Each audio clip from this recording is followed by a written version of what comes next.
कौन होता है।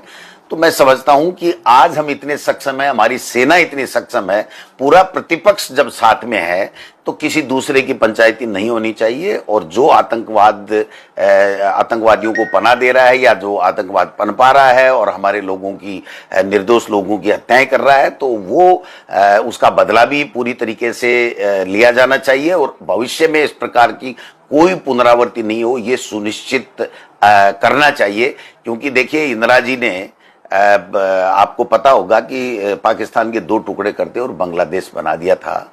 तो मैं समझता हूं कि हिंदुस्तान को कम करके कोई दुनिया में कोई भी देश अगर आंक रहा है तो वो गलती कर रहा है। हिंदुस्तान किसी भी रूप में कम नहीं है।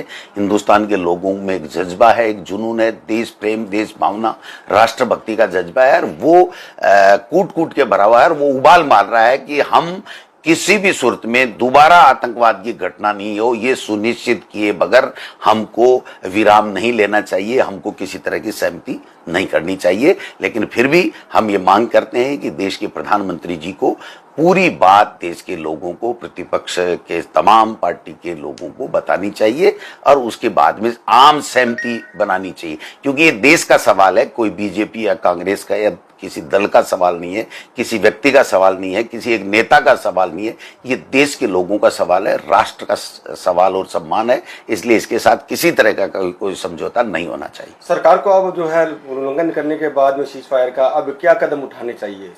देखिए, सबसे पहले तो जो आज तक की स्थिति बनी है उसके बारे में पूरे प्रतिपक्ष के लोगों को और लोकसभा के माध्यम और राज्यसभा के माध्यम से देश के जनप्रतिनिधियों को और देश के बच्चे को ये बताना चाहिए कि ये हुआ है और आगे से क्या कार्य योजना सरकार ने बनाई है कि दोबारा इस तरह की आतंकवादी घटना नहीं होगी। ये सुनिश्चित करना जरूरी है, ये सुनिश्चित, इसका बदला और आगे की आतंकवादी कोई भी इस तरह की कायरतापूर्ण कार्रवाई नहीं की जाएगी, हमारे हिंदुस्तानी का एक का भी निर्दोष का खून नहीं बहेगा, ये सुनिश्चित आज देश का आम नागरिक चाहता है।